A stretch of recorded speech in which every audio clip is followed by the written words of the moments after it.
ನಮಸ್ಕಾರ. ವನಜಾ ಮಲ್ನಾಡ್ ಚಾನಲ್ಗೆ ಸ್ವಾಗತ. ಹೊಸ ವೀಡಿಯೋಸ್ಗಾಗಿ ಪಕ್ಕದಲ್ಲಿರುವ ಬೆಲ್ಲೈಕನ್ ಮೇಲೆ ಕ್ಲಿಕ್ ಮಾಡಿ ಆಲ್ ಆಪ್ಷನನ್ನು ಸೆಲೆಕ್ಟ್ ಮಾಡಿಕೊಳ್ಳಿ.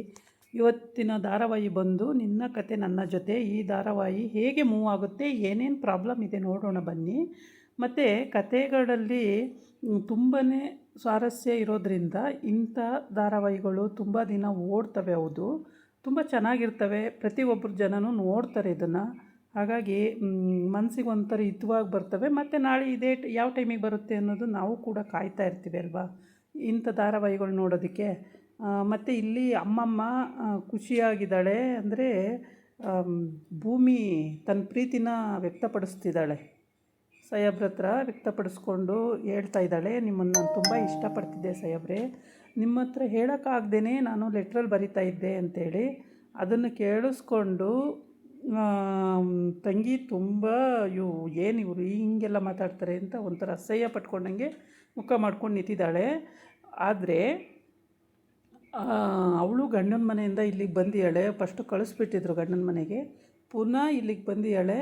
ಮತ್ತೇನು ಮನೆ ಹಾಳು ಕೆಲಸ ಮಾಡ್ತಾಳೋ ಗೊತ್ತಿಲ್ಲ. ಅವ್ರು ಚಿಕ್ಕಮ್ಮನ ಜೊತೆ ಸೇರಿಕೊಂಡು, ಚಿಕ್ಕಮ್ಮನ ಮಗಳ ಜೊತೆ ಸೇರಿಕೊಂಡು ಏನಾದರೂ ಮನೆ ಹಾಳು ಕೆಲಸ ಮಾಡೋಕ್ಕೆ ರೆಡಿಯಾಗಿ ಬಂದಿದ್ದಾಳೆ. ಆಮೇಲೆ ಇಲ್ಲಿ ಭೂಮಿಗೆ ಇಂಜೆಕ್ಷನ್ ಕೊಡಬೇಕಾಗುತ್ತೆ. ಅವಳಿಗೆ ಇಂಜೆಕ್ಷನ್ ಅಂದರೆ ತುಂಬ ಭಯ. ಇಂಜೆಕ್ಷನ್ ತೊಗೊಳ್ಳೋದು ಅಂದರೆ ಬೇಕಾದ್ರೆ ಮಾತ್ರೆ ಕೂಡ ತಗೊಳ್ತಾಳೆ, ಹಾಗೆ ಕೂಡ ಇದ್ದು ಬಿಡ್ತಾಳೆ. ಇಂಜೆಕ್ಷನ್ ಅಂದರೆ ಭಯ. ಆದರೆ ಈ ಪ್ರೀತಿ ವ್ಯಕ್ತಪಡಿಸ್ಬೇಕಾದ್ರೆ ಅವಳು ಆ ಕಡೆ ಗಮನ ಎಲ್ಲ ಅವಳು ಗಂಡನ ಕಡೆ ಇರುತ್ತೆ. ಆವಾಗ ಅವಳು ಮೈದಾ ಹಿಂದಿಂದ ಬಂದು ಇಂಜೆಕ್ಷನ್ ಕೊಟ್ಟೇ ಬಿಡ್ತಾನೆ. ಇಂಜೆಕ್ಷನ್ ಕೊಟ್ಟ ತಕ್ಷಣ ಹುಷಾರಿಲ್ಲ ಅನ್ನೋ ಒಂದು ಉದ್ದೇಶಕ್ಕೆ ಇಟ್ಕೊಂಡು ಇಂಜೆಕ್ಷನ್ ಕೊಟ್ಟ ತಕ್ಷಣ ಅವಳಿಗೆ ಗೊತ್ತೇ ಆಗಲ್ಲ. ಆಮೇಲೆ ಹೇಳ್ತಾನೆ, ಇವಾಗ ಅದಕ್ಕೆ ನಿಮಗೆ ಇಂಜೆಕ್ಷನ್ ಕೊಟ್ಟಾಯಿತು ಅಂತ. ಯಾವಾಗ ಅಂದರೆ ನೀವು ಇಲ್ಲಿ ಮಾತಾಡ್ತಾ ಇದ್ರಲ್ಲ ಅಣ್ಣನ ಹತ್ರ ಪ್ರೀತಿ ಇದೆ ಹಾಗೆ ಹೀಗೆ ಅಂತ, ಆವಾಗಲೇ ಕೊಟ್ಬಿಟ್ಟೆ ಅಂತ ಹೇಳ್ತಾನೆ. ಹೌದಾ, ನಂಗೆ ಗೊತ್ತೇ ಆಗಲಿಲ್ಲ ನೋಡಿ, ಇಂಜೆಕ್ಷನ್ ಕೊಟ್ಟಿದ್ದೇ ಗೊತ್ತಾಗಲಿಲ್ಲ ಅಂತ. ಆಮೇಲೆ ಭೂಮಿ ಅಮ್ಮ, ಭೂಮಿಯ ಅತ್ತೆ ಎಲ್ಲ ತುಂಬ ಖುಷಿಪಟ್ಟು ಪ್ರೀತಿನ ವ್ಯಕ್ತಪಡಿಸಿದ್ದು ಖುಷಿಗೆ ತುಂಬಾ ಖುಷಿಪಡ್ತಾರೆ. ತುಂಬ ಕುಣಿದಾಡಬೇಕು ಅನ್ನೋಷ್ಟು. ಆದರೆ ಭೂಮಿ ಅವ್ರ ಸಾಹೇಬ್ರ ಮುಖ ನೋಡಿಕೊಂಡು ಹೇಳ್ತಾಳೆ. ಆದರೆ ಸಾಹೇಬರು ಒಂದು ಸಲ ಜಗಳ ಆಡ್ತಾರೆ, ಒಂದು ಸಲ ಸರಿ ಹೋಗ್ತಾರೆ. ಇವ್ರ ಹತ್ರ ಹೇಗಪ್ಪ ಜೀವನ, ಆದರೆ ಇವ್ರನ್ನ ಪೂರ ಪ್ರೀತಿ ಮಾಡಿಬಿಟ್ಟಿದ್ದೀನಿ, ಹೇಗೆ ಇವ್ರನ್ನ ಬಿಟ್ಟಿರೋದು ಅನ್ನೋದು ಅವಳದು ಡೌಟ್ ಇದೆ. ಆ ಡೌಟಲ್ಲಿ ಅವಳು ಏನು ಮಾಡಬೇಕು ಅಂತ ಗೊತ್ತಿಲ್ಲ, ಆದರೆ ಹೇಳಿಬಿಟ್ಟಿದ್ದಾಳೆ ಪ್ರೀತಿ ಇದೆ ಅಂತ ಡೈರೆಕ್ಟಾಗಿ ಹೇಳಿದ್ದಾಳೆ. ಇವಾಗ ಆ ಪ್ರೀತಿನ ಉಳಿಸ್ಕೋಬೇಕು. ಆಮೇಲೆ ಅವಳೇನು ಮಾಡ್ತಾಳೆ, ಎದ್ದುಬಿಟ್ಟು ರೂಮಿಗೆ ಹೋಗ್ತಾಳೆ. ರೂಮಿಗೆ ಒಂದೇ ಉಸಿರಿಗೆ ಹೋಗ್ತಾಳೆ. ಆಮೇಲೆ ಇವನು ಇಷ್ಟೊಂದು ಪ್ರೀತಿಸ್ತೀಯ ನೀನು ನನ್ನನ್ನು, ನಂಗೆ ಗೊತ್ತೇ ಆಗಲಿಲ್ಲ ನೋಡು, ನೀನು ಇಷ್ಟೊಂದು ಪ್ರೀತಿಸ್ತೀಯ ಅಂತ ನಂಗೆ ಗೊತ್ತೇ ಇರಲಿಲ್ಲ. ಇಷ್ಟು ಪ್ರೀತಿ ಇಟ್ಕೊಂಡು 1 ವರ್ಷದಿಂದ ಏನಕ್ಕೆ ನನ್ನ ಹತ್ರ ಹೇಳಲಿಲ್ಲ. ನನಗೆ ಇವನು ಬಿಹೇವಿಯರು ಆ ಥರ ಇದೆ.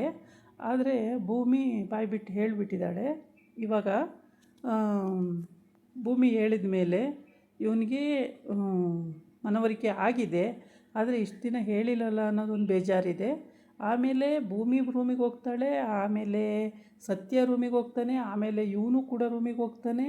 3 ಜನ ರೂಮಿಗೆ ಹೋಗ್ತಾರೆ. ಆವಾಗ ಅವಳು ಸೂಟ್ ಕೇಸಿಂದ ಒಂದು ಡೈರಿ ತೆಗೆದು ಓದೋಕ್ಕೆ ಅಂತ ತಗೊಂಡಿರ್ತಾಳೆ. ಅಷ್ಟೊತ್ತಿಗೆ ಅವಳ ಗಂಡ ಅಲ್ಲಿಗೆ ಹೋಗ್ತಾನೆ. ಹೋಗ್ಬಿಟ್ಟು ಏನು ಡೈರಿ ಇಟ್ಕೊಂಡು ಮುಚ್ಚಿಟ್ಕೊಂಡಿದ್ದೀಯ, ಬರೆದು ಅಂತ ಹೇಳ್ಬಿಟ್ಟು ಬೈಕೊಂಡು ಇದು ಮಾಡ್ತಾನೆ. ನಾನು ನಿಜ ಹೇಳಿದ್ರೂ ಬೈತೀರಾ, ಸುಮ್ಮನೆ ಇದ್ದರೂ ಬೈತೀರಾ, ನಾನು ಏನು ಮಾಡಲಿ ಸಾಹೇಬ್ರೆ ನಿಮಗೆ ಅಂತಾಳೆ. ಆಮೇಲೆ ಅವನಿಗೂ ಸಿಟ್ಟು ಬಂದು ಅವನ ಡೈರಿನ ನೋಡ್ತಾನೆ. ನೋಡಿ ಎಲ್ಲ ಬರೆದಿರ್ತಾಳೆ ಇವಳು, ನಿಮ್ಮನ್ನು ಬಿಟ್ಟರೆ ನನಗೆ ಬೇರೆ ಯಾರೋ ಗತಿ ಇಲ್ಲ, ನಿಮ್ಮನ್ನೇ ನಾನು ತುಂಬ ಇಷ್ಟಪಡ್ತಾಯಿದ್ದೀನಿ, ನನ್ನ ಜೀವನ ಪೂರ್ತಿ ನಿಮ್ಮ ಜೊತೆ ಇರಬೇಕು ಅಂತಿದ್ದೀನಿ, ನೀವು ಯಾವತ್ತೂ ನನ್ನನ್ನು ಕೈ ಬಿಡಲ್ಲ ಅಂದ್ಕೊಂಡಿದ್ದೀನಿ. ಹೀಗೆ ಅವಳ ಅಂತರಂಗದ ಮಾತುಗಳನ್ನೆಲ್ಲ ಹೇಳ್ಕೊಂಡಿರ್ತಾಳೆ. ಈ ಕಡೆ ಇವನು ಆ ಡೈರಿನ ಓಪನ್ ಮಾಡ್ತಾನೆ. ಇವಾಗ ಓಪನ್ ಮಾಡಿದಾಗ ಅದರಲ್ಲಿ ಎಲ್ಲದೂ ಬರೆದಿರೋದು ಇವನಿಗೆ ಗೊತ್ತಾಗುತ್ತೆ. ಪ್ರತಿಯೊಂದು ವಿಷಯನೂ ಇವಳು ಬರೆದಿಟ್ಟಿರ್ತಾಳೆ. ಅಂದರೆ ಟೀ ಮಾರೋದ್ರಿಂದ ಫಸ್ಟ್ ಡೇಯಿಂದ ಅವಳು ಏನೇನಾಯಿತು, ಹೇಗೆ ನಮ್ಮನ್ನು ಮದುವೆ ಆಯಿತು, ಮತ್ತು ನಾನು ಇಲ್ಲಿಗೆ ಹೆಂಗೆ ನಿಮ್ಮ ಜೊತೆ ಕರ್ಕೊಂಡು ಬಂದ್ರಿ, ಹಾಗೆ ಹೀಗೆ ಅಂತ ಎಲ್ಲ ಬರೆದಿರ್ತಾಳೆ. ಅದನ್ನೆಲ್ಲ ಓದ್ತಾನೆ. ಓದಿದಾಗ ಅವನಿಗೆ ಬೇಜಾರು ಅನಿಸುತ್ತೆ, ಇಷ್ಟೊಂದು ಕಾಟ ಕೊಟ್ಬಿಟ್ಟು ಇವಳಿಗೆ ಎಷ್ಟೊಂದು ಹಿಂಸೆ ಕೊಟ್ಬಿಟ್ಟು ಪಾಪ ಇಷ್ಟು ಒಳ್ಳೆ ಹುಡುಗಿಗೆ ಅಂತೇಳ್ಬಿಟ್ಟು ಅವನಿಗೂ ಬೇಜಾರಾಗುತ್ತೆ. ಸಿಟ್ಕೊಂಡಂಗೆ ಆಚೆ ಹೋಗ್ಬಿಡ್ತಾನೆ ಅವನು. ಅದನ್ನು ನೋಡ್ತಾನೆ, ಎಲ್ಲನೂ ಒಂದೊಂದು ಹಾಳೆನೂ ತೆಗೆದು ಪೂರ ನೋಡ್ತಾನೆ. ನಿಮಗಾಗಿ ನಾನು ಅಮ್ಮನ್ನ ಹುಡ್ಕೋದಕ್ಕೆ ನೀವು ಸಹಾಯ ಮಾಡಿದ್ದೀರಾ, ನಮ್ಮಮ್ಮನ್ನ ಹಾಗೆ ಅಂತ ಎಲ್ಲ ಬರೆದಿರ್ತಾಳೆ. ನಮ್ಮಮ್ಮ ಬಿಡುಗಡೆ ಆದಾಗ ನಾನು ಇಲ್ಲಿಂದ ಹೋಗ್ತೀನಿ ಅಂತ ಹೇಳಿದ್ದೆ, ಅದು ಇದು ಅಂತ ಎಲ್ಲ ಬರೆದಿರ್ತಾಳೆ. ಅದೆಲ್ಲ ಓದಿದಾಗ ಅವನಿಗೆ ಇಷ್ಟೆಲ್ಲ ಬರೆದಿಟ್ಟಿದ್ದಾಳೆ, ಇಷ್ಟೆಲ್ಲ ಪ್ರೀತಿ ಇಟ್ಕೊಂಡು ಈ ಹುಡುಗಿ ಯಾಕೆ ನನಗೆ ಫಸ್ಟೇ ಇದನ್ನೆಲ್ಲ ಹೇಳಲಿಲ್ಲ ಅಂತ ಹೇಳ್ಬಿಟ್ಟು ಭಾಳ ಬೇಜಾರು ಮಾಡಿಕೊಂಡು ಅವನು ಆ ಡೈರಿನ ಮುಚ್ಚಿ ಮಂಚದ ಮೇಲೆ ಎಸ್ಬಿಟ್ಟು ಆಚೆ ಹೊರಟೋಗ್ತಾನೆ. ಆವಾಗ ಇಲ್ಲಿ ಈ ಖತರ್ನಾಕ್ ಬುದ್ಧಿ ಅವರ ಚಿಕ್ಕಮ್ಮಂದು ಮತ್ತು ಚಿಕ್ಕಮ್ಮನ ಮಗಳದು ಹೆಂಗೆ ಹಿಡಿದುಬಿಟ್ಲು ಭೂಮಿ ಅಮ್ಮ, ಅವಳು ಸಾಯೋ ಥರ ಹಿಡಿದುಬಿಟ್ಲಲ್ಲ. ಇನ್ನೊಂದು ದಿವಸ ಅವಳ ಹತ್ರ ಹುಷಾರಾಗಿರ್ಬೇಕಪ್ಪ, ಇಲ್ಲ ಅಂದ್ರೆ ಅವಳು ಏನಾರು ಒಂದು ಗತಿ ಮಾಡಿಬಿಡ್ತಾಳೆ ನಮಗೆ. ಆವಾಗಲೇ ನಾನು ಅವಳನ್ನು ಸಾಯಿಸ್ಬಿಡ್ಬೇಕಾಗಿತ್ತು, ಬಿಟ್ಟಿದ್ದೇ ತಪ್ಪಾಯಿತು. ನೋಡು, ಅಕ್ಕ ತಂಗಿರಲ್ಲೇ ಈ ರೀತಿ ಡೌಟ್ ಇರುತ್ತೆ. ಎಲ್ಲ ಅಕ್ಕ ತಂಗಿರು ಹೀಗೇನಾ? ಅಕ್ಕ ತಂಗಿರು ಅಂದರೆ ಎಷ್ಟು ಮುದ್ದಾಗಿರ್ತಾರೆ, ಇವಳು ನೋಡಿದ್ರೆ ಹೀಗಾಡ್ತಾಳೆ. ಇವಳಿಗೆ ಬರೀ ದುಡ್ಡು ಆಸ್ತಿ ಇದೇ ಬೇಕಾಗಿರೋದು, ಬೇರೆ ಏನೂ ಬೇಕಾಗಿಲ್ಲ ಇವಳಿಗೆ. ಆ ರೀತಿ ಇವಳ ಬಿಹೇವಿಯರು. ಕುತ್ತಿಗೆನ ಮುರ್ದೆ ಹಾಕ್ಬಿಡ್ತಾಯಿದ್ಲು, ಬಿಟ್ಟಿದ್ರೆ ಇನ್ನೊಂದು ಸ್ವಲ್ಪ ಹೊತ್ತು. ಹೆಂಗೋ ಕಿರ್ಚಿದ್ಕವರೆಲ್ಲ ಬಂದಿದ್ದಕ್ಕೆ ನಾನು ಕುತ್ತಿಗೆ ಉಳ್ಕೊಂತು, ಇಲ್ಲಾಂದ್ರೆ ಮೂಳೆನೇ ಮುರಿದ್ಬಿಟ್ಟಿರೋಳು ಅಂತ ಹೇಳ್ತಾಳೆ ಮಗಳ ಹತ್ರ. ಇದಕ್ಕೆ ಸೊಲ್ಯೂಷನ್ ಏನು ಮಮ್ಮಿ, ಯಾವಾಗಲೂ ಇದೇ ಆದರೆ ಏನು ಕತೆ ಅಂತ ಮಗಳು ಹೇಳ್ತಾಳೆ. ಆಮೇಲೆ ಇದನ್ನೇ ಎಲ್ಲ ಮಾತಾಡ್ತಾ ಇರುವಾಗ ಮಗಳು ಸಾಕಾಗ್ಬಿಟ್ಟಿದೆ ಇದನ್ನು ನೋಡಿ ನೋಡಿ ನೋಡಿ ನೋಡಿ, ಒಂದು ವಿಷಯನೂ ಬಗೆಹರಿಯಲ್ಲ, ಬರೀ ಇದೇ ಆಗೋಗಿದೆ ಉದ್ದಕ್ಕೂ. ಯಾವಾಗ ನೋಡಿದ್ರು ಭೂಮಿಗೆ ಅದು ಮಾಡ್ತೀನಿ ಇದು ಮಾಡ್ತೀನಿ ಅನ್ನೋದು, ಅವಳು ಅದರಲ್ಲೆಲ್ಲ ಬಚಾವಾಗಿ ಬರೋದು, ಮತ್ತು ಇದೇ ಪ್ರಾಬ್ಲಮ್ಮು. ಅವಳನ್ನು ಮನಸ್ಫೂರ್ತಿ ತೆಗೆದು ಆಚೆ ಒಗೆಯೋಕ್ಕೂ ಆಗ್ತಿಲ್ಲ ನಿಮಗೆ, ಏನೂ ಮಾಡೋಕ್ಕಾಗ್ತಿಲ್ಲ, ಸುಮ್ಮನೆ ಹೇಳ್ತೀರಾ ಮಮ್ಮಿ ಅಂತೇಳಿ ಹೇಳ್ತಾ ಇರ್ತಾಳೆ.